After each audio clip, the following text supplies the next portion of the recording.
ठीक है। तो कल हमने रिलेशनशिप्स के बारे में देखा, राइट?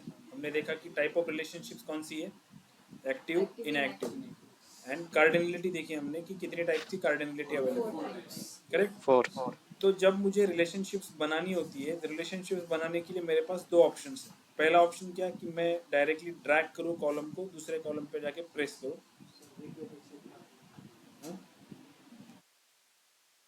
रिक्वेस्ट पढ़ रही है,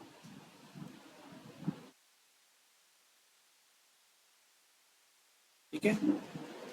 तो फर्स्ट वे क्या है कि मैं, जैसे मुझे डेट की, इस कैलेंडर डेट के साथ अगर रिलेशनशिप बनानी है तो मैं ड्रैग करूंगा डेट के कॉलम को इस ऑर्डर डेट के साथ, ठीक है।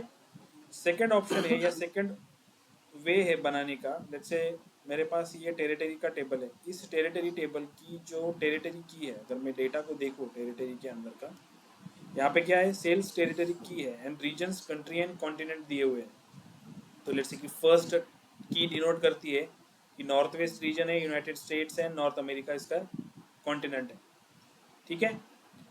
सेकंड क्या करती है, नॉर्थ ईस्ट रीजन को डिनोट करती है। सो मतलब हर एक रीजन के लिए एक की असाइन की हुई है यहाँ पे, और सेम की यहाँ पे सेल्स फैक्ट टेबल में यूज की हुई है ये टेरिटरी की, जैसे कि this particular order belongs to ninth region, ठीक है।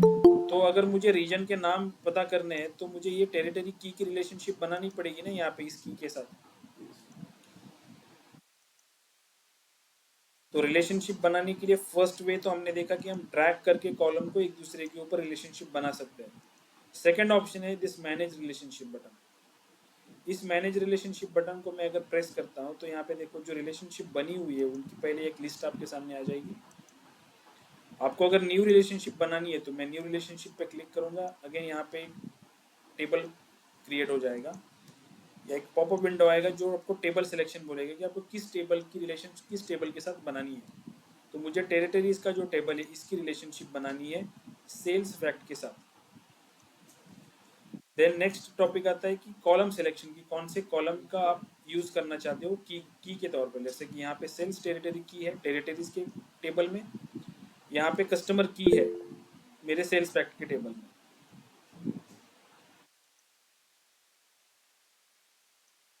और रिकॉर्डिंग चालू है, सर रिकॉर्डिंग स्टार्ट कीजिए ना। स्टार्ट है ना, रिकॉर्डिंग किया ना, स्टार्ट है क्या? ओके ओके, नहीं नहीं, किसी कंसर्न स्टूडेंट का कंसर्न था तो इसलिए बोला। ओके ओके, मैं किया है स्टार्ट, ठीक है।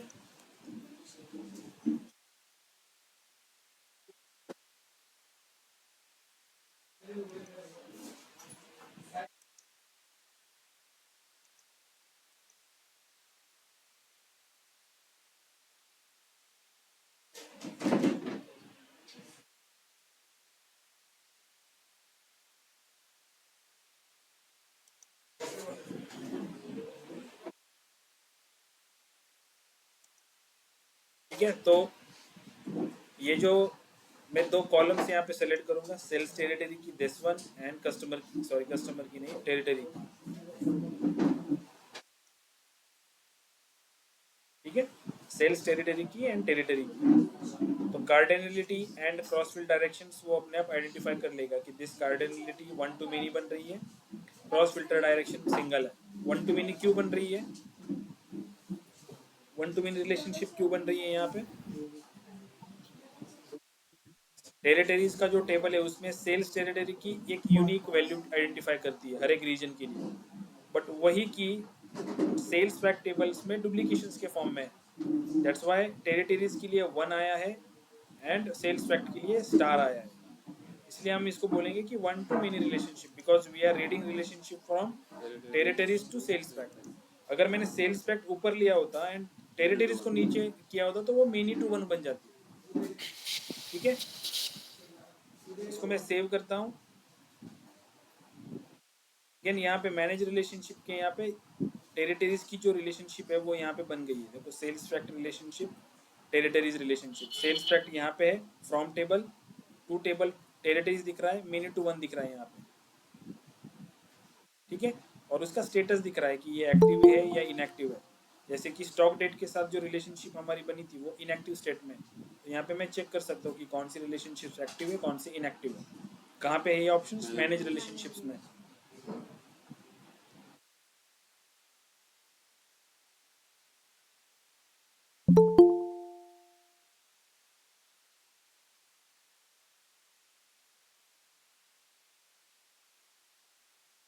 क्लोज कर दिया मैंने।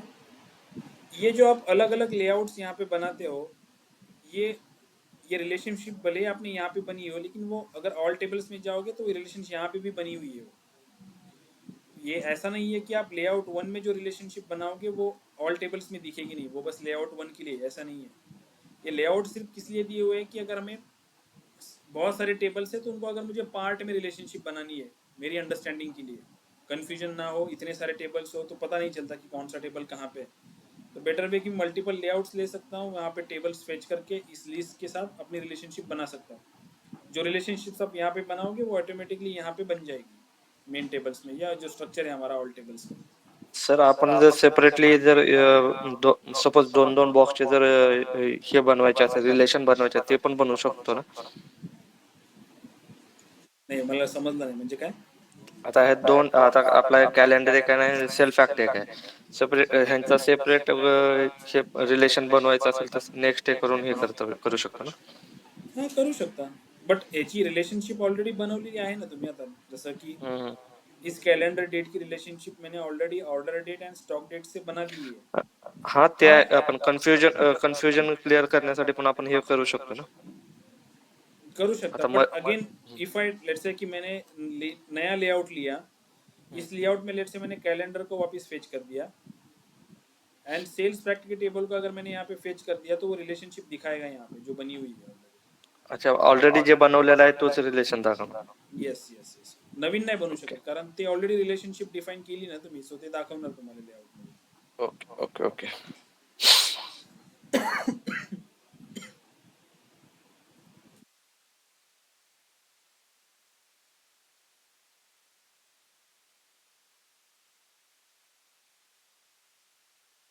ठीक है, सो नेक्स्ट रिलेशनशिप हम बनाएंगे, लेट्स से कि यहाँ पे मेरा जो रिटर्न का टेबल है ये, इस रिटर्न के टेबल में भी टेरिटरी की है। रिटर्न का टेबल क्या इन्फॉर्मेशन देता है कि कौन सा प्रोडक्ट कौन सी डेट को रिटर्न हुआ है और वो कौन से रीजन से है। तो अगर मुझे ऐसा एनालिसिस करना है कि कितने नंबर ऑफ प्रोडक्ट्स रिटर्न हुए हैं और कौन से प्रोडक्ट रिटर्न हुए हैं, तो मुझे एक तो प्रोडक्ट टेबल की रिलेशनशिप बनानी पड़ेगी इस रिटर्न के साथ, किस रीजन से सबसे ज़्यादा रिटर्न हुए ये इन्फॉर्मेशन निकालनी रहेगी, तो टेरिटरीज का जो टेबल है वो भी रिटर्न के साथ कनेक्ट करना पड़ेगा। ठीक है, so it all depend upon कि हम कैलकुलेशंस में या रिपोर्ट जनरेशन में एनालिसिस क्या करने वाले हैं, उसके हिसाब से हम ये रिलेशनशिप्स बना रहे हैं। ठीक है, ये सारे हमारे डायमेंशन टेबल है, sales fact and return fact हमारे फैक्ट टेबल्स है। रिलेशनशिप जो होगी वो हमेशा dimension table to fact table होगी। ओके, तो लेट्स से मैं यहाँ पे न्यू लेआउट में जाता हूँ और मैंने अगेन रिटर्न टेबल के साथ मुझे रिलेशनशिप बनानी है टेरिटरी की, तो टेरिटरी को मैंने फेच कर लिया एंड रिटर्न टेबल को फेच कर लिया। यहाँ पे सेल्स टेरिटरी की है, यहाँ पे टेरिटरी की है, I just drag this to the territory. One to many relationships form होगी, I just active this relationship.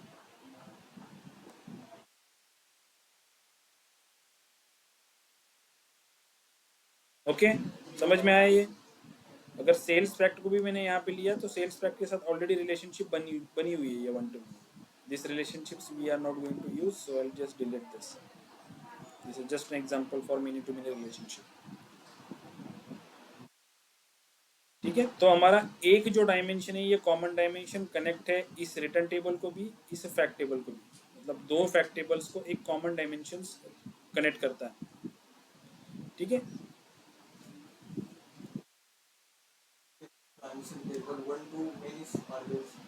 Yes, always one to many form होता है dimension table and fact tables.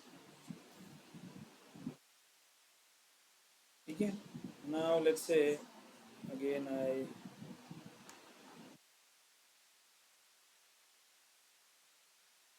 ठीक है, सो कैलेंडर की रिलेशनशिप बन गई, वी हैव कस्टमर की relationship बन गई हमारी, रिटर्न की रिलेशनशिप बन गई टेरिटरीज के साथ।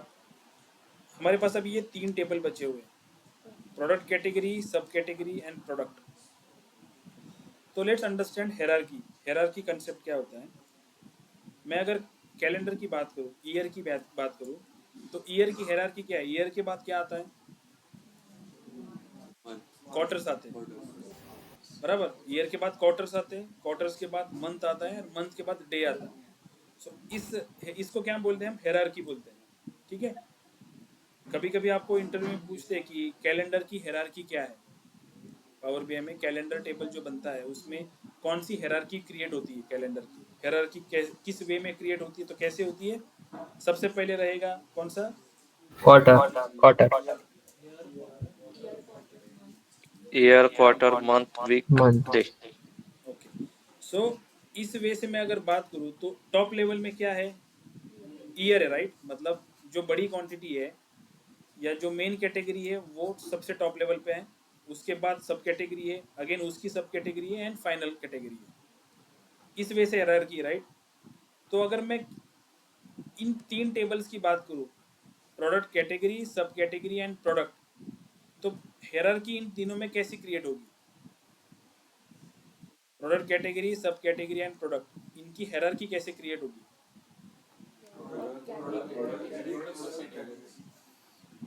सो सबसे ऊपर का क्या आएगा? प्रोडक्ट कैटेगरी आएगा, देन क्या आएगा? सब कैटेगरी आएगा, एंड देन क्या आएगा? प्रोडक्ट आएगा। कैटेगरी मतलब this one only, right, product category. तो इसका मतलब ये होता है कि मेरे पास, लेट्स से कि अगर मैंने कैटेगरी का टेबल देखा, लेट्स अंडरस्टैंड फ्रॉम दिस।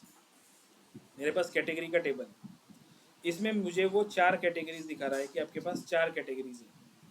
और यहाँ पे प्रोडक्ट कैटेगरी की दी हुई कि बाइक के लिए 1 है, कंपोनेंट्स के लिए 2 है, क्लोथिंग के लिए 3 है, एंड एक्सेसरीज के लिए 4।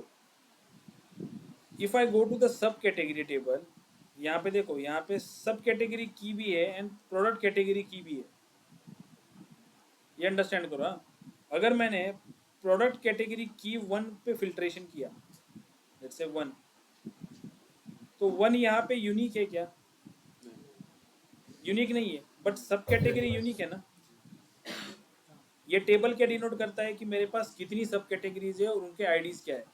तो मेरे पास ये सब कैटेगरी के नाम है, और हर एक सब कैटेगरी के लिए मैंने एक यूनिक नंबर दिया है। तो ये प्रोडक्ट सब कैटेगरी की ये प्राइमरी की है, बट ये प्रोडक्ट कैटेगरी की जो है ये फॉरेन की है यहाँ पे।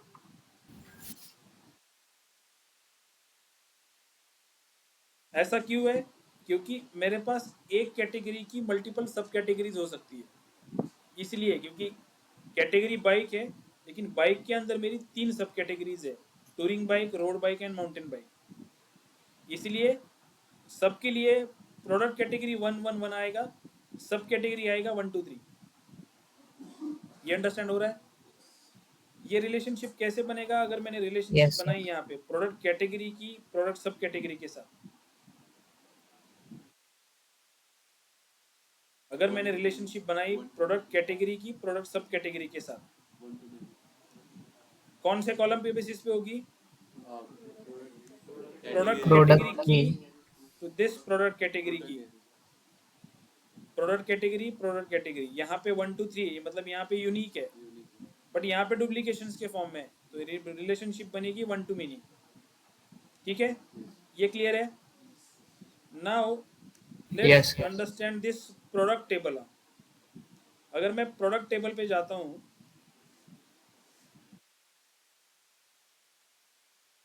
इसको मैं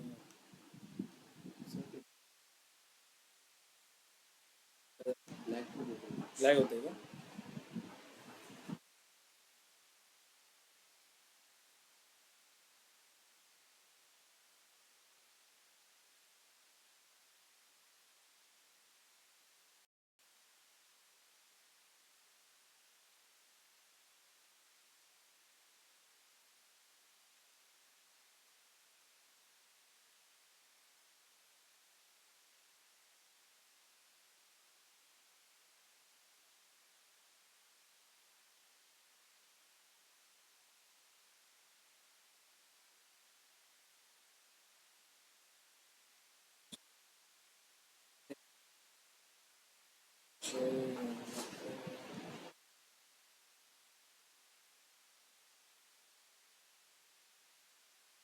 जस्ट मिनट, मैंने कुछ फिल्ट्रेशन डाला है क्या?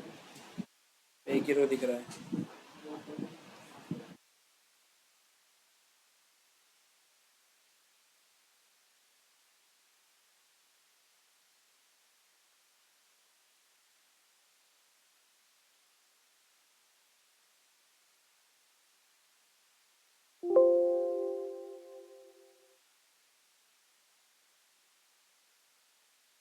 ठीक है।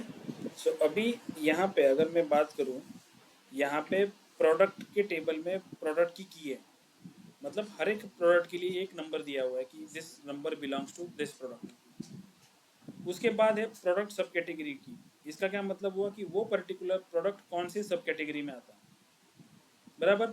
लेकिन यहाँ पे कहीं पे भी प्रोडक्ट कैटेगरी का कॉलम नहीं है, इसमें प्रोडक्ट कैटेगरी का कॉलम नहीं है।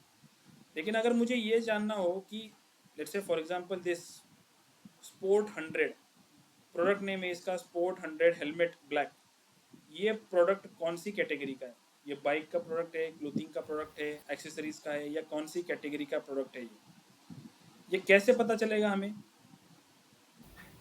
की क्योंकि इस पर्टिकुलर प्रोडक्ट टेबल में प्रोडक्ट कैटेगरी का कॉलम नहीं है, लेकिन प्रोडक्ट सब कैटेगरी का कॉलम है।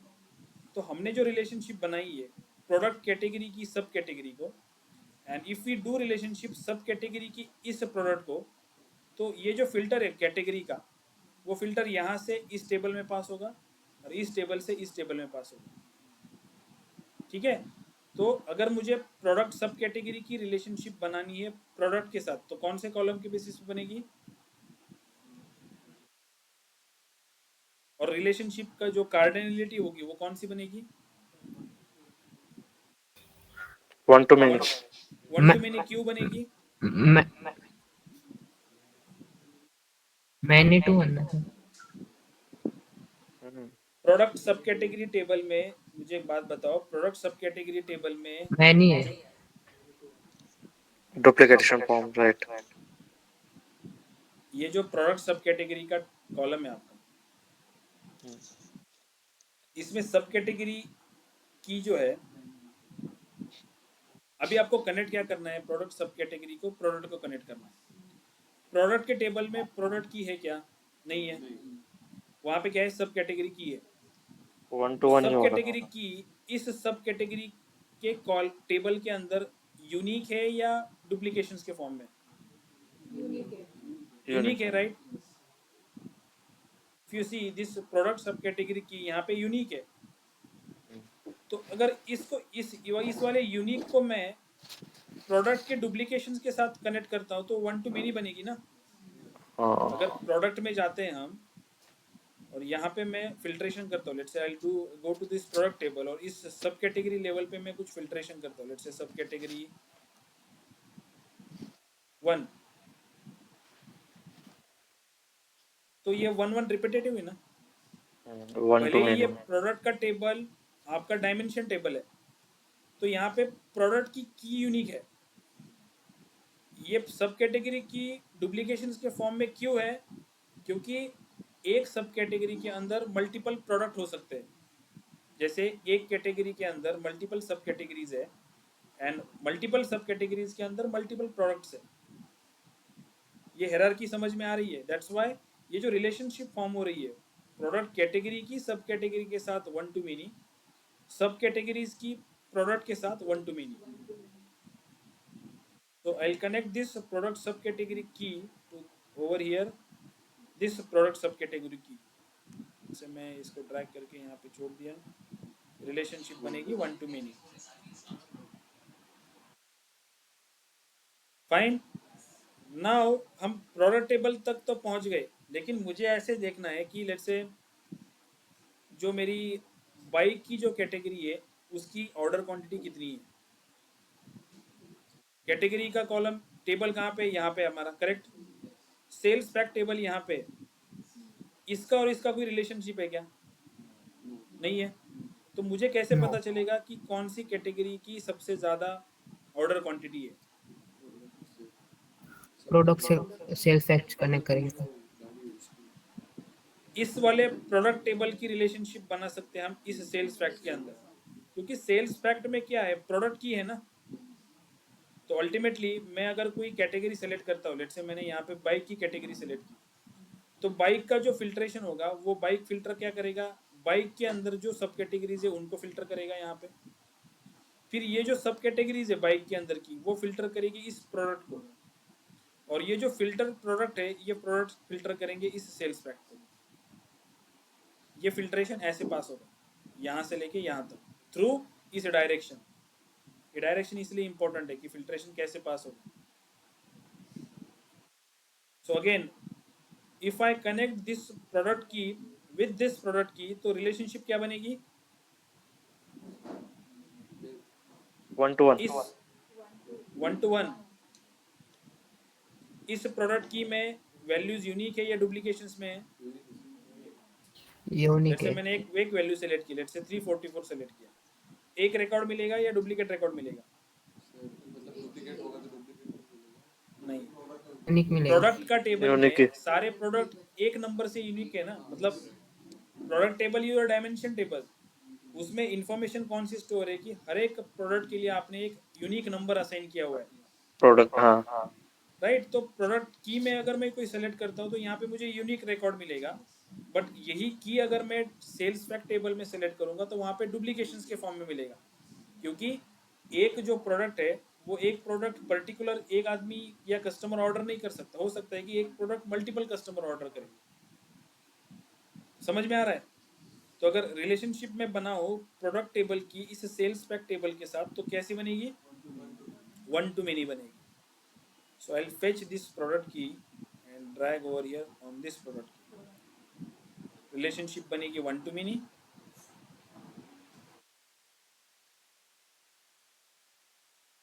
ठीक है, now we can able to do the analysis like कि मेरी कैटेगरी की कितनी ऑर्डर क्वांटिटी है, कैटेगरी की कितनी सब कैटेगरी की कितनी ऑर्डर क्वांटिटी है, ये एनालिसिस हम कर सकते हैं, क्योंकि रिलेशनशिप हमारी इन दोनों टेबल्स की रिलेशनशिप इस टेबल के साथ इनडायरेक्टली इस टेबल के थ्रू है, प्रोडक्ट टेबल के थ्रू। ठीक है, ये अंडरस्टैंड है सबको। ठीक है, तो ये जो स्ट्रक्चर हमने बनाया, इस स्ट्रक्चर के दो टाइप आते हैं जिसको हम स्कीमास बोलते हैं। फर्स्ट आता है स्टार स्कीमा, सेकंड आता है स्नोफ्लेक स्कीमा। ठीक है, स्टार स्कीमा क्या होता है कि अगर लेट्स से मैं एक इसी लेआउट में लेट्स से मैं ऐसे लिखता हूँ कि ये मेरा सेल्स पैक टेबल है, ठीक है,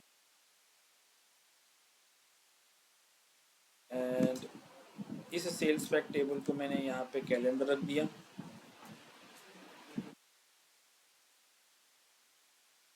यहाँ पे प्रोडक्ट रख दिया,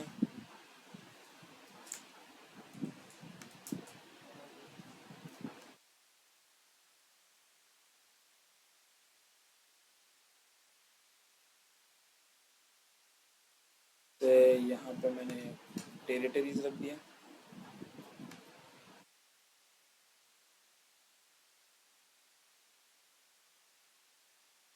से मैंने कस्टमर भी रख दिया यहाँ। तो एक फैक्ट टेबल को ये multiple dimension table 1 to many relationships में कनेक्टेड है। तो ये स्ट्रक्चर जो है ये स्टार स्ट्रक्चर से स्टार लुक लाइक दिखता है, मतलब बीच में आपका फैक्ट टेबल है surrounded by dimension table with relationship 1 to many। ऐसा अगर स्ट्रक्चर हो तो इसको हम बोलेंगे स्टार स्कीमा।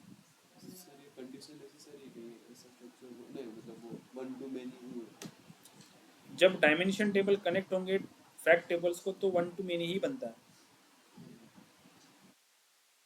स्टार स्कीमा जो होता है, स्टार स्कीमा में सारे 1 to many ही होते हैं।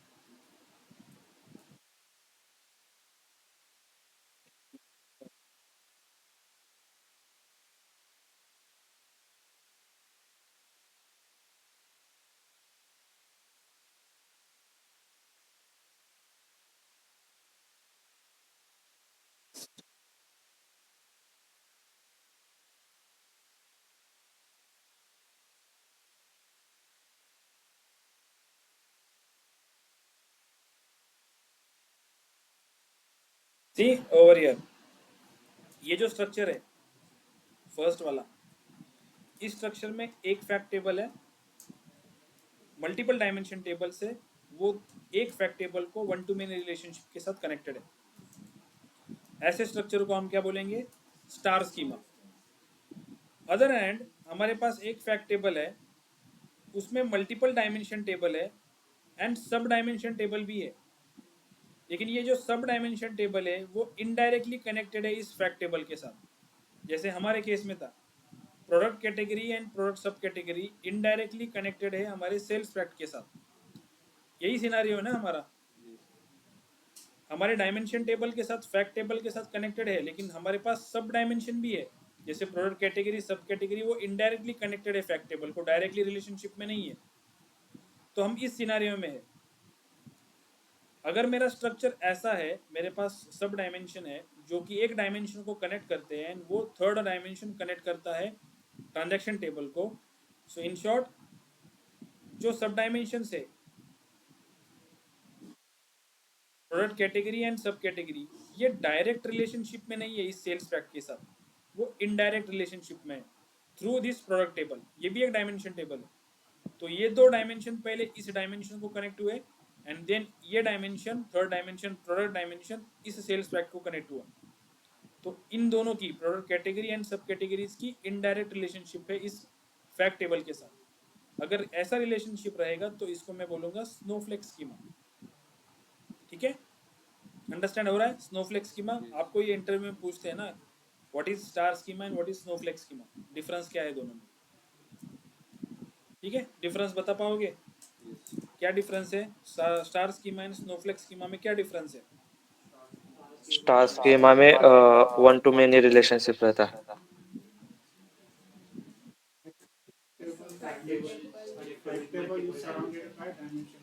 ओके, इसमें वर्ड यूज करने का one fact tables multiple dimension table, one fact table multiple surrounded with multiple dimension tables in a relationship one to many. Structure look like a star, that's why we call this as a star schema. ठीक है, इसमें एक fact table होगा, multiple dimension table होगा। Other hand snowflake schema में क्या होगा? One fact table होगा और सब डायमेंशन टेबल एक डायमेंशन टेबल को कनेक्ट करेंगे and this dimension tables connect to fact table. In short, sub dimension tables are indirectly connect with fact tables. So this kind of structures we called as a snowflake schema. So there is no direct relationship between sub dimension to the fact table. आपकी understanding के हिसाब से definition को बोल सकते हो, जरूरी नहीं है कि जैसे बुक्स में बोलते हैं वैसे ही बताओ। आपको जैसे डेफिनेशन अंडरस्टैंड होती है, कंसेप्ट अंडरस्टैंड होती है, आप उस हिसाब से डेफिनेशन बोलो।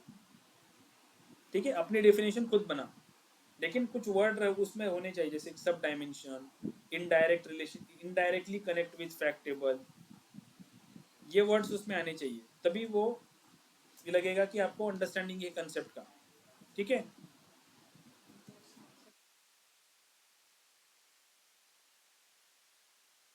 स्कीमा समझ में आया? रिलेशनशिप समझ में आया? रिलेशनशिप में किसी को डाउट है कुछ?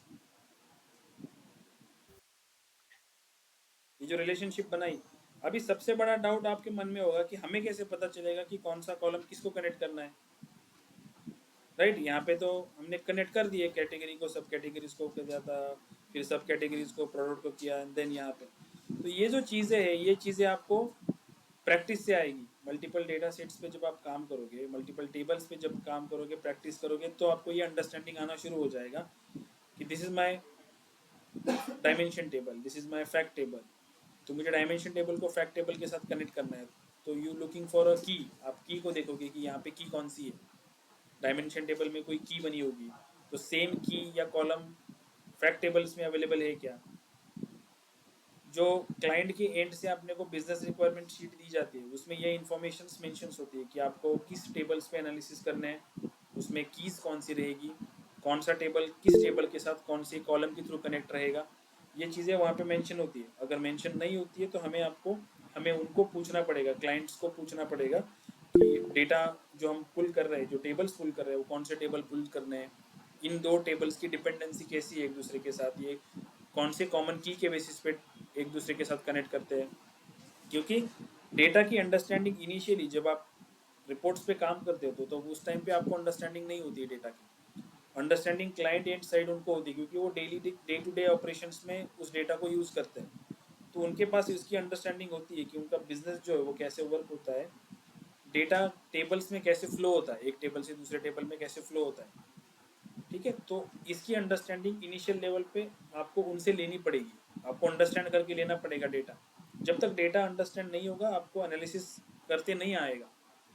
ठीक है, अगर मुझे यही पता नहीं कि ये प्रोडक्ट कैटेगरी का टेबल है यानी इसमें प्रोडक्ट की कैटेगरीज है, तो ये मुझे जब कब अंडरस्टैंड होगा, जब आप इसके ऊपर क्वेश्चन करोगे या इसके ऊपर एनालिसिस करोगे, जब आप इसको अंडरस्टैंड करोगे कि आप टेबल को ओपन करोगे, उसको देखो कि हाँ यहाँ पे कैटेगरीज दिख रही है मुझे, ये ट्रांजैक्शन टेबल है तो यहाँ पे कोई रिलेशनशिप नहीं है तो इनडायरेक्ट रिलेशनशिप बनेगा ऐसे प्रोडक्ट के साथ इसमें, तब एनालिसिस करूँगा मैं कैटेगरी नेम के साथ इस पर्टिकुलर सेल्स पैक के साथ। अल्टीमेटली जब क्लाइंट की एंड से रिक्वायरमेंट आएगी, उन्होंने बोला होगा कि हमें विजुअलाइजेशन में या एनालिसिस में चाहिए कि कौन सी कैटेगरी का कितना सेल है, कौन सी कैटेगरी का कितनी ऑर्डर क्वांटिटी है। तो ऑर्डर क्वांटिटी के लिए आपको पता है कि लेट से मुझे ट्रांजैक्शन टेबल में ऑर्डर क्वांटिटी का एक कॉलम है वो रेफर करूंगा मैं, बट कैटेगरी का जो कॉलम है, वो कैटेगरी का जो टेबल है, वो टेबल इस पर्टिकुलर ट्रांजैक्शन टेबल के साथ कैसे कनेक्टेड है, ये आपके माइंड में क्वेश्चन आना चाहिए कि इन दो टेबल्स में कैसे रिलेशनशिप है। फिर आपको क्वेश्चन पूछना पड़ेगा कि अगर मुझे इन दो टेबल्स को रेफर करना है तो इनमें रिलेशनशिप कौन से की के बेसिस पे है। यहाँ पे प्रोडक्ट की है लेकिन यहाँ पे प्रोडक्ट की नहीं है, तो वो इनडायरेक्टली कनेक्ट होगी किसी और टेबल के साथ, वो टेबल पिक्चर में आएगा।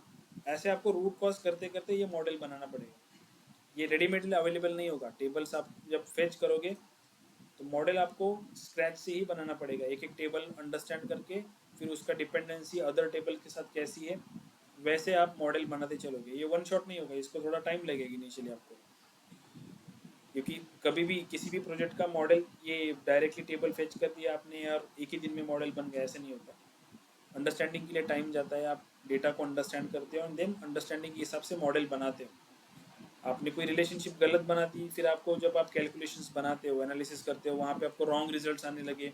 जब आप वैलिडेशन करते हो क्लाइंट के साथ कि आपने कुछ लेट्स से कुछ एनालिसिस किया है लेकिन क्लाइंट के एंड से उनको एक्सपेक्टेड आंसर कुछ और है लेकिन आपका रिपोर्ट्स में कुछ आंसर और आ रहा है, फिर बैकएंड में आपको मॉडलिंग चेक करनी होती है कि लेट्स से मैंने जो रिपोर्ट के लिए मॉडलिंग यूज़ की है वो बराबर है कि नहीं बराबर, या कॉलम कुछ अलग रेफर किया है हमने, ये फिर बैकएंड में हमें क्रॉस चेक करना होता है। वैसे क्रॉस चेकिंग करते करते फिर आपका जो मॉडलिंग है वो इम्प्रूव होता चलता है, वो प्रॉपरली थोड़ा टाइम लेने के बाद फिर करेक्ट हो जाता है एकदम।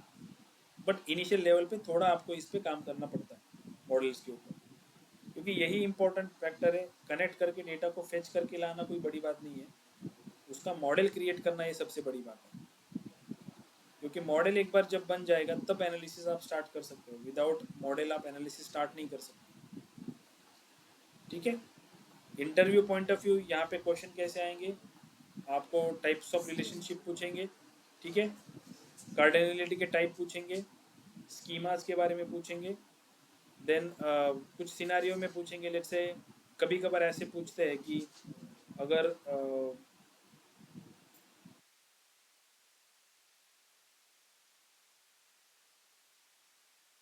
अगर दो टेबल्स के बीच में मेनी टू मेनी रिलेशनशिप्स हो तो how we can handle this, ऐसा कभी कभी पूछते हैं, क्योंकि we always avoid many to many relationships. अगर मेनी टू मेनी रिलेशनशिप्स दो टेबल के बीच में बन रही है तो उसको हम कैसे अवॉइड करेंगे। तो यहाँ पे देखो, हमने जो एक लेआउट बनाया था, हमने इस सेल्स पैक टेबल की जो रिलेशनशिप बनाई थी रिटर्न के साथ, वो मेनी टू मेनी बनी थी, राइट। लेकिन हमने जब टेरिटरीज का टेबल एक लेके आए बीच में, तो ये टेबल इस टेबल को भी कनेक्ट करता है, इस टेबल को भी कनेक्ट करता है। So many to many relationship की जरूरत नहीं है, so we can use this bridge table to connect, to create one to many relationship. So अगर मुझे टेरिटरीज को फिल्टर करना है तो टेरिटरीज को मैं रिटर्न को भी फिल्टर कर सकता हूँ, सेल्स फैक्ट को भी फिल्टर कर सकता हूँ। ठीक है, तो ब्रिज टेबल बना के हम वो इशू रिजॉल्व कर सकते हैं कि दो टेबल्स के बीच की जो मेनी टू मेनी रिलेशनशिप है वो हम एक कॉमन डायमेंशंस ऐड करके या क्रिएट करके वहाँ पे रिजॉल्व कर सकते हैं। अनदर अल्टरनेट वे क्या हो सकता है, क्योंकि सी पॉसिबिलिटीज भी होती है कि आपका एक डायमेंशंस दो फैक्ट टेबल्स को कनेक्टेड है। अभी आपका मॉडल छोटा है तो इसीलिए कोई इशू नहीं, लेकिन अगर बड़ा मॉडल हुआ और ये जो टेबल है टेरिटरीज का, ये किसी और टेबल को कनेक्ट हुआ एंड घूम फिर के वो जो टेबल है वो टेबल वापस इस टेबल को कनेक्ट हुआ, रिटर्न टेबल को, तो ये लूपिंग बन जाता है, क्लोज लूप बन जाता है, तो आपको एरर शूट करता है कि ये आपकी जो रिलेशनशिप बन रही है वो एम्बिग्यूअस है, मतलब कहीं से लूपिंग क्लोज हो रहा है। ठीक है, मतलब इन शॉर्ट हम जो ये रिलेशनशिप बनाते हैं ना, ये सर्कुलर नहीं बनाते। जैसे कि टेरिटरीज डिम कनेक्ट हुआ रिटर्न टेबल को, तो फिल्टर यहाँ से लेके यहाँ तक गया, रिटर्न टेबल जैसे सेल्स फैक्ट को कनेक्ट हुआ तो फिल्टर यहाँ से यहाँ आया, अगर सेल्स फैक्ट टेबल वापस इस टेरिटरी को कनेक्ट हुआ तो ये लूपिंग हो जाएगा, राइट, सर्कल बन जाएगा ये। तो ऐसे सर्कल नहीं बनाते हम। जब ऐसे सिचुएशन आती है तो आपको एरर शूट करता है कि आप एम्बिगुअस पाथ या एम्बिगुअस रिलेशनशिप बना रहे हो, ऐसी रिलेशनशिप पॉसिबल नहीं बनाना। तो उस टाइम पे आपको ये जो एक्टिव रिलेशनशिप्स रहेगी वो फिर इनएक्टिव करनी पड़ेगी, एंड कैलकुलेशंस में फिर डेक्स यूज़ करके उसको कैलकुलेशंस में लॉजिक बनाने के लिए आपको वैसे यूज़ करना पड़ेगा डेक्स के साथ। तो आप एक्टिव नहीं रख सकते, उसको भी इनएक्टिव रखना पड़ेगा। तो मल्टीपल वेज होते हैं सॉल्यूशंस को निकालने के लिए। ये प्रैक्टिस से थोड़ा टाइम जाने के बाद ही आप सीखोगे।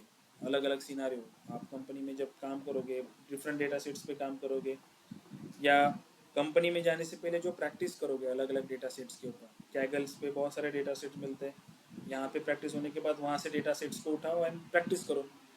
जितने ज़्यादा टेबल्स के साथ जितने ज़्यादा ऑपरेशंस करोगे आप मॉडलिंग या पावर क्यूरी में, उतना आपको बाद में जब आप एक्चुअली काम करना शुरू करोगे कंपनी के साथ, वहाँ पे तो चीज़ें ईजी हो जाएगी, आसान हो जाएगी, आपको समझने के लिए ज़्यादा टाइम नहीं लगेगा। ठीक है, ये तो डायरेक्टली वर्क आ गया, फिर जंबल हो जाता है कि फिर क्या करूँ, अभी मॉडलिंग करूँ या पावर क्यूरी में कुछ ऑपरेशन करूँ, या फ्लो पाथ समझ में नहीं आता है कि मुझे करना क्या है पहले।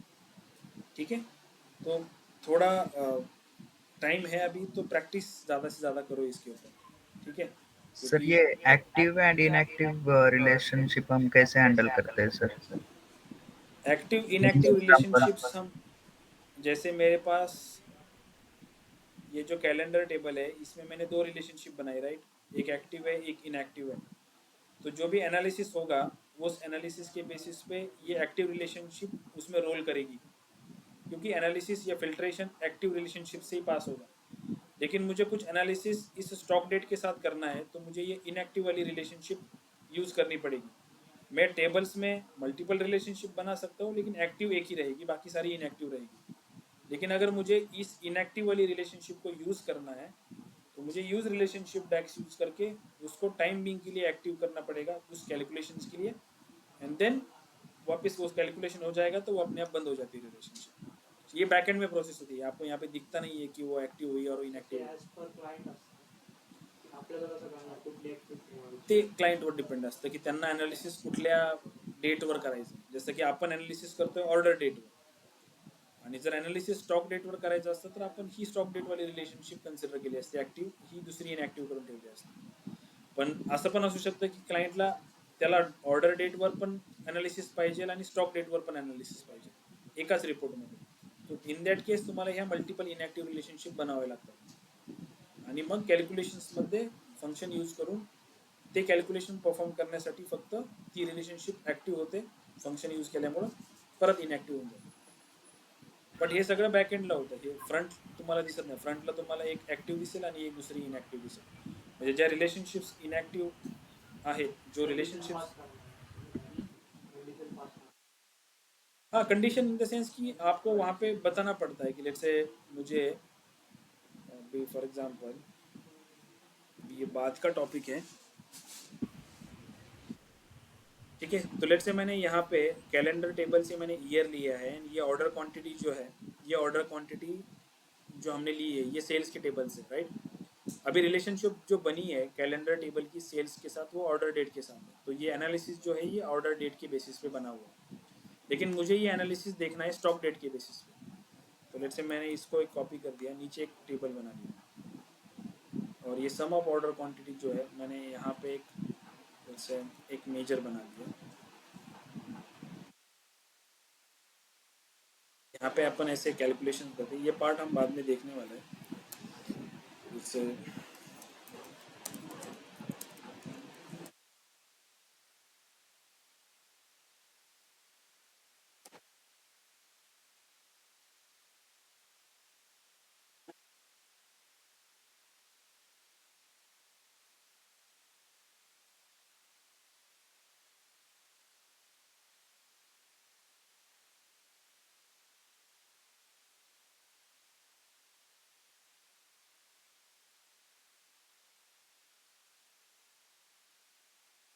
यहाँ पे मुझे पास करना होता है कि use relationship.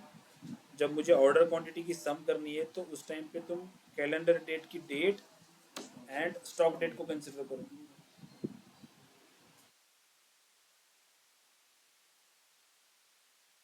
Hello, yes, hello, hello.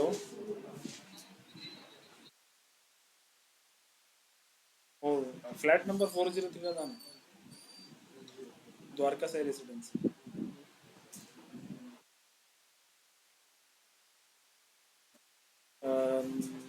Lift आहे वरती, तुम्ही जाऊ शकता ना।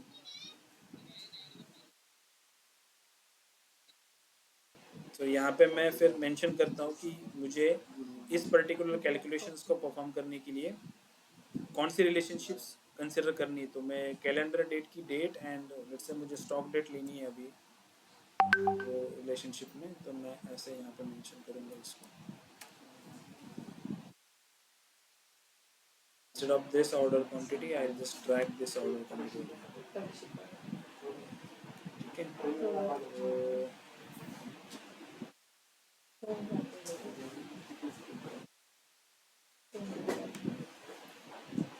फिलहाल के लिए वो सेम ही दिखाएगा।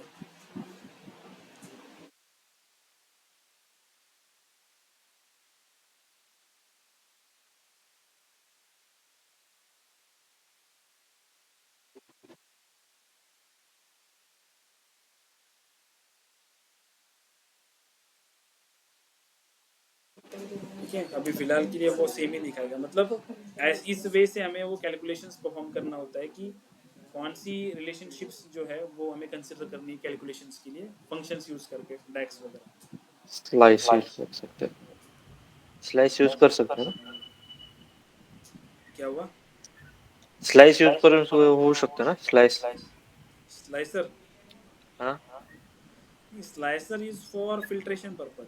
जैसे कि मैं यहाँ पे ईयर डाल रहा हूँ तो वो ईयर का एक फिल्ट्रेशन मुझे देगा। इस रिपोर्ट के साथ इंटरेक्शन करने के लिए मुझे कुछ चाहिए ना। मुझे अगर 2016 का डेटा देखना है तो फिल्ट्रेशन कुछ चाहिए ना, तो ये फिल्ट्रेशन का काम करेगा। Okay. Sir, for star schema, basically can we consider like we have one table, okay, and whatever we are going to make relationship with other tables, okay. Uh, so the common table which we have, that column should be present in other tables, right? Basic definition. Yes yes, मतलब देखो, आप जब भी आप star schema बनाते हो तो you have dimension table and you have fact table. तो डायमेंशन टेबल के अंदर का जो प्राइमरी की होगा वही प्राइमरी की यूज किया होगा उस फैक्ट टेबल के अंदर एज अ फॉरेन की। तो आपको बस डायमेंशन टेबल की प्राइमरी की को उस फॉरेन की के साथ कनेक्ट करना है, तो वो वन टू मेनी रिलेशनशिप में कनेक्ट हो जाता है। Okay, sir. फॅक्ट टेबल म्हणजेच ट्रान्झॅक्शन टेबल ना, त्याचे डिफरंट डिफरंट वर्ड आहे। जसं फॅक्ट टेबल म्हणू शकतो आपण त्याला, ट्रान्झॅक्शन टेबल म्हणू शकतो, कुणी कुणी त्याला लुकअप टेबल पण म्हणतं। ठीक आहे, डिफरंट डिफरंट वर्ड्स यूज केले जातात, बट सेमच आहेत सगळं। ते स्टार स्टार स्कीमामध्ये आपण वन टू मेनी असतो तुम्ही सांगा स्नो स्नोफ्लेक मध्ये, स्नोफ्लेक मध्ये वन टू मेनी। सगळे वन टू मेनी हाँ, अभी यहाँ पे हमने देखा ना, यहाँ पे भी one to many relationship form होगी। वो मतलब कैसा है कि वो यूज केस के हिसाब से चेंज हो सकता है कार्डिनलिटी आपका। जरूरी नहीं है कि वन टू मेनी ही लगे, बट इन जनरल कोई भी सब डायमेंशंस फैक्ट टेबल के साथ इनडायरेक्टली कनेक्ट हो तो वहां पे हम स्नोफ्लेक स्कीमा कहते हैं। ये कंसेप्ट है इसके पीछे।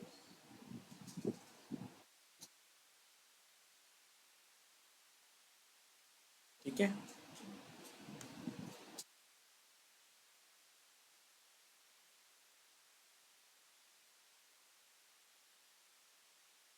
ये देन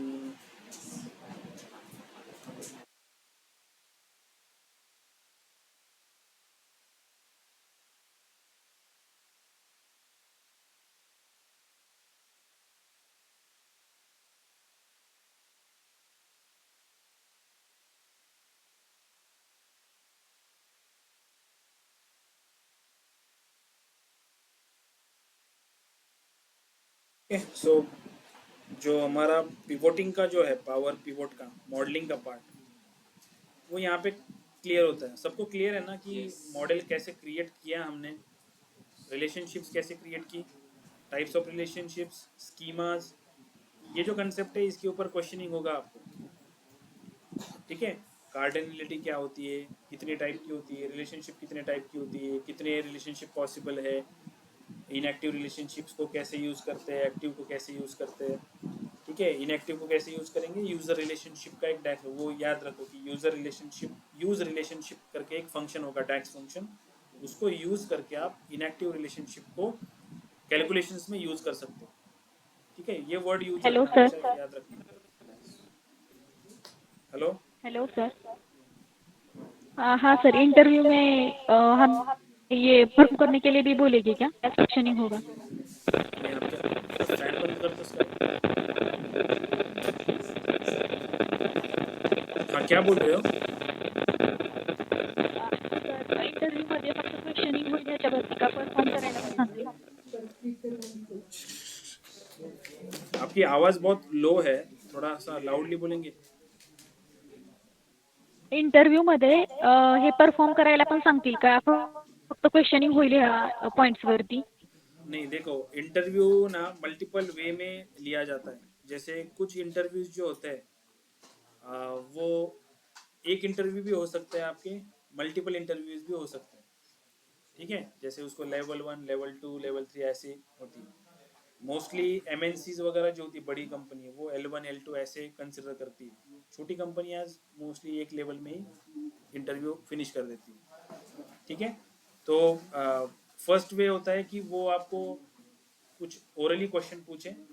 मोस्टली डैक्स के ऊपर जो क्वेश्चन होते हैं वो आपको चैट बॉक्स में उनको फंक्शंस टाइप करके दिखाना होता है कि अगर वो कुछ सिनेरियो देंगे, लेट्स से उन्होंने बोला कि मेरे पास एक टेबल है, सेल्स का टेबल है, सेल्स का कॉलम है, आपको टेबल वगैरह दिखाएंगे वो, या चैट बॉक्स में पेस्ट करेंगे, या उनकी स्क्रीन शेयर करके टेबल दिखाएंगे और बोलेंगे कि लेट्स से मुझे ऑर्डर क्वांटिटी का सम निकालना है, तो आप मुझे डैक्स जो बनाओगे वो चैट बॉक्स में टाइप कर दो, कैलकुलेशन उसका कैसे आप लॉजिक बिल्ड करोगे। तो चैट बॉक्स में टाइपिंग करके हम डैक्स एक्सप्रेशन उनको देते हैं। सेकंड वे होता है कुछ क्वेश्चनिंग आपको पूछते हैं, फिर आपको एक डेटा सेट दिया जाता है। ठीक है, एक डेटा देंगे एक्सेल वगैरह में, डमी डेटा, और आपको बोलेंगे कि आपके पास एक दिन का टाइम है, आपके इसके ऊपर आपको एनालिसिस करके एक रिपोर्ट बनानी है। वो रिपोर्ट हमें बाय मेल आपको सबमिट करनी है, एंड देन आपका नेक्स्ट जो राउंड होगा वो उस रिपोर्ट के बेसिस पे आपको होगा। मतलब उस रिपोर्ट को आपको प्रेजेंट करना पड़ेगा उनके सामने, एंड वो उस रिपोर्ट के ऊपर आपको क्वेश्चनिंग करेंगे कि आपने ये एनालिसिस क्यों किया, ये चार्ट क्यों यूज़ किया, वट आपने जो एनालिसिस किया होगा उसके ऊपर वो क्वेश्चनिंग करेंगे। तो ऐसा भी एक वे आउट होता है इंटरव्यू का। सर आपने जो चैट बॉक्स में हमें जो एक्सप्रेशन डालना है, जो लॉजिक बिल्ड किया, तो वो जो है जो आपने अभी ऊपर टाइप किया था उसमें वही डालना है। वही डालना आपको आपको। उसका सिंटैक्स सर वो सीखने वाले हैं। एक बार कंपोजिट की वाला बताओगे क्या सर, सिनेरियो इन केस अगर we have many many relationship? नहीं नहीं, मुझे समझ में नहीं आ रहा, एक मिनट, क्या बोल रहे हो? सर जैसे कि आपने एक सिनेरियो बोला कि मेनी टू मेनी रिलेशनशिप है, उसमें हमको कोई एक टेबल ब्रीच करके वहां से रिलेशनशिप बनानी होती है। Okay, in such cases if we don't have that table also, तो उसमें हम डुप्लीकेशंस ऑफ द की करके कोई अदर टेबल बना सकते हैं या कोई कंपोजिट की करके वो नहीं, कैसे तो सिनेरियो होगा? आप पावर क्यूरी के अंदर टेबल्स का डुप्लीकेशन लेके डायमेंशन टेबल क्रिएट कर सकते हो ना, ऑपरेशंस क्रिएट करके। मतलब जो ऑपरेशंस वहाँ पे है अवेलेबल, उनको यूज़ करके आप वहाँ पे डायमेंशन टेबल क्रिएट कर सकते हो ना। जैसे, पर डायमेंशन टेबल कहाँ से क्रिएट होगा, आपके फैक्ट टेबल से ही क्रिएट होगा। जैसे मैंने एग्जांपल दिया था ना कि मेरे पास एक फैक्ट टेबल है जिसमें कस्टमर की डिटेल्स पूरी है, कस्टमर का नाम है, एड्रेस है वगैरह। तो वो डिटेल्स में वहाँ पे रखने से अच्छा मैं वहाँ से निकाल के उसको एक टेबल में रख दूंगा और वहाँ पे बस उसका एक आईडी रख दूंगा, कॉलम रख दूंगा। तो ये ट्रांसफॉर्मेशन हमें करना पड़ेगा पावर क्यूरी के अंदर। ठीक है, बेसिकली आप मर्ज ऑपरेशंस यूज करके, जॉइंस को यूज करके वो करते हो। ठीक है, नो।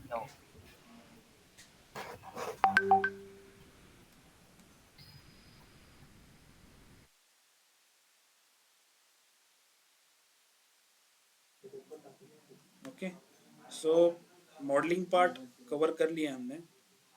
कल से हम डैक्स शुरू करेंगे, ठीक है। डैक्स की इंट्रोडक्शन, डैक्स में इम्पोर्टेंट फंक्शंस जो है, जो मोस्टली आपको एंट्री लेवल में या इनिशियली जितने डैक्स आपको पता होने चाहिए उतने डैक्स हम ले लेंगे। डैक्स गाइड करके एक वेबसाइट रहेगी, उसमें आपको थोड़ा सर्च आउट करना पड़ेगा डैक्स के लिए, क्योंकि डैक्स एक ऐसी चीज़ है वो जल्दी अडाप्ट नहीं होती, मतलब थोड़ा आपको उसके ऊपर टाइम स्पेंड करना पड़ेगा। डैक्स बहुत सारे फंक्शंस होते हैं, सी यहाँ पे A to Z फंक्शंस है डैक्स के, इतने फंक्शंस है डैक्स। तर एक क्वेश्चन आहे, जिथून फाईल आपण लोड केली आणि ते डेस्टिनेशनचा जे डेस्टिनेशन आहे फाईलचा ते जर चेंज केलं तर इकडे एरर दाखवतं. हो, ते ते आपल्याला एरर कसं काढायचं? सांगतो मैं। अभी लेट्स से यहाँ पे जो मेरा सोर्स है ना, अभी देखो ट्रांसफॉर्म डेटा के अंदर यहाँ पे दो ऑप्शंस और होते हैं। ये ट्रांसफॉर्म डेटा मतलब पावर क्यूरी एडिटर में जाता है। ये जो डेटा सोर्स सेटिंग होता है, इस डेटा सोर्स सेटिंग के ऊपर यहाँ पे आपकी सारी डेटा सोर्स मेंशन होती है कि आपने कौन सा टेबल कहाँ से लिया हुआ है। जैसे this particular data source denote की मैंने फोल्डर से ऑप्शंस लेके हमने किया था, और ये मैंने अलग अलग कैलेंडर के लिए मेरा ये पाथ है, कस्टमर के लिए ये पाथ है, कैटेगरीज के लिए ये पाथ है। सो अलग अलग टेबल्स का यहाँ पे पाथ मेंशन है। जब मैं उस टेबल की पोजीशन उस फोल्डर से मूव कर देता हूँ और उसको रिफ्रेश करता हूँ, तो ये यहाँ पे एरर शूट करेगा कि वो उसको वो पाथ मिलेगा नहीं। तो आपको ये अपडेट करना पड़ेगा। कैसे अपडेट करेंगे? लेट्स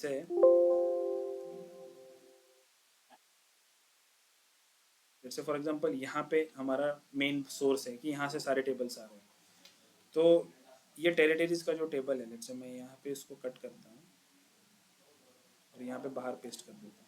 अभी टेरिटरीज का टेबल मेरे पास यहाँ पे नहीं है, इस फोल्डर में नहीं है, राइट। तो अगर मैं इस रिपोर्ट को रिफ्रेश करता हूँ,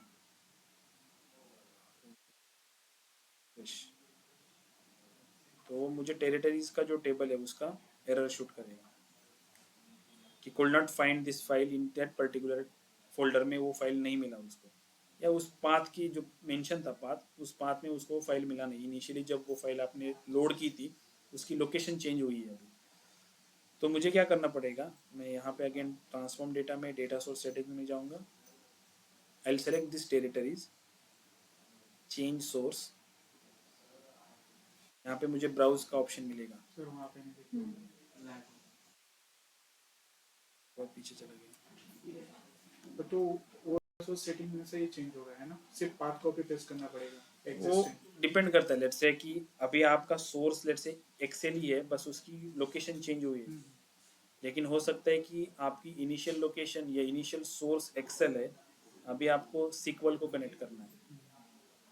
मतलब लेट्स से एक्सेल में मेरे पास सेम डेटा है, सेम फॉर्मेट है टेबल्स का, लेकिन वो टेबल जो है अभी वो एक्सेल सीक्वल में शिफ्ट हो गया। मतलब एक कंपनी है जो पहले एक्सेल को यूज़ करके, डेटा सोर्स यूज़ करके रिपोर्ट्स बनाया उन्होंने, उनका रिपोर्टिंग वगैरह सब फाइन हुआ, लेकिन कंपनी ने क्या डिसाइड किया, अभी जो डेटा है, डेटा हम एक्सेल में नहीं रखेंगे, हम सीक्वल सर्वर पे रखेंगे, ठीक है।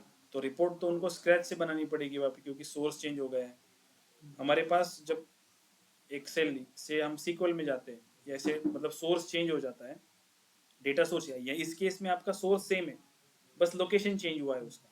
तो आप ब्राउज ऑप्शंस यूज़ करके उस लोकेशंस को चूज़ कर सकते हो कि जहाँ पे आपका वो टेबल है। लेकिन जो हमारा सिनेरियो वहाँ पे क्या हुआ कि आपका सोर्स ही चेंज हुआ है, पहला सोर्स एक्सेल था, अभी वो सीक्वल हुआ है, एसक्यूएल हुआ है।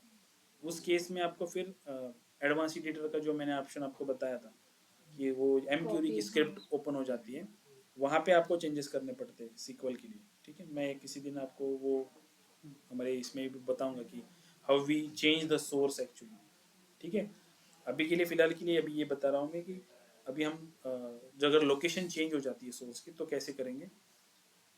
जब हमारा थोड़ा सिलेबस आगे चला जाएगा, डैक्स हम कवर कर लेंगे, उसके बाद एक डेमो के थ्रू मैं आपको बताऊंगा कि अगर एक्सेल का मेरा सोर्स है तो सीक्वल के साथ मैं उसको कैसे चेंज कर दूंगा, ठीक है।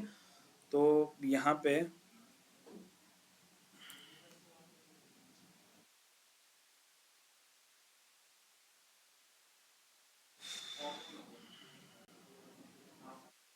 ठीक है, से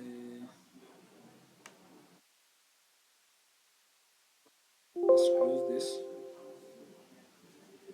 ठीक है, टेरिटरीज का टेबल का इशू था, तो मैं टेरिटरीज का जो लिंक है उसको सेलेक्ट कर दूंगा and I will say change source. Then ये डायलॉग बॉक्स आएगा मेरे पास कि ये इनिशियली डी लोकेशन पे थी, तो मैं ब्राउज करूंगा इसको एंड मैं उस लोकेशन पे जाऊंगा जहाँ पे वो फाइल है। ठीक है, तो वो फाइल मैंने रखी हुई है लेट्स से यहाँ पे, एल से ओपन, ओके, क्लोज, एल से अप्लाई चेंजेस। सी एरर चला गया, लोड हो गया। इस वे से मैं चेंज कर सकता हूँ। इफ आई अगेन चेक कि डेटा सोर्स सेटिंग में जाके कि वो देखो इसका लोकेशन और बाकी लोगों का चेंज हुआ है, मतलब this is your, I think इधर गया वो, ये ऊपर है, ये कहाँ पे पावर बी आई फोल्डर के अंदर डायरेक्टली उसको एडवेंचर वर्क टेरिटरी का फाइल मिला, और बाकी का कहाँ है, पावर बी आई फोल्डर के अंदर पावर बी आई कोर्स नाम का एक फोल्डर है, देन एडवेंचर वर्क का एक फोल्डर के अंदर ये फाइल है। ठीक है, ऐसे आप लोकेशंस चेंज कर सकते हो सोर्स की, और ये आपको करना पड़ता है। लेट्स से सिनेरियो क्या होता है, लेट्स से कि आप प्रैक्टिस करते हो आपस में, ठीक है, लेट्स से कि एक बंदे ने जो एडवेंचर वर्क का फोल्डर था वो उसने ई ड्राइव में रखा हुआ, और आपने वो फोल्डर रखा है डी ड्राइव में, नाम वगैरह तो सेम ही है आपके, लेकिन अगर लेट्स से एक फ्रेंड ने दूसरे फ्रेंड को वो फाइल भेजी उसकी पीबीएक्स की, तो फाइल वो जब रिफ्रेश करोगे आप तो वो आपको एरर शूट करेगी, क्योंकि उस पर्टिकुलर बंदे ने वो ई ड्राइव में रखा था, आपकी ई ड्राइव में नहीं है एडवेंचर वर्क, आपका डी ड्राइव में है। तो आपको हर एक टेबल की जो सोर्स सेटिंग है वो चेंज करनी पड़ेगी, आपकी उस पर्टिकुलर टेबल की लिंक को ऐसे चेंज करना पड़ेगा, and then if you do refresh वो सक्सेसफुल हो जाएगा। ठीक है, वो जो कल मैंने सिनारियो दिया था वो आंसर मिला सबको? नहीं, वो सही है, बट उसमें थोड़ा ये इंक्लूड है कि कुछ एम क्यूरी का एक फंक्शन इंक्लूड है उसमें। ठीक है, तो आज बताऊँ या कल बताऊँ उसको?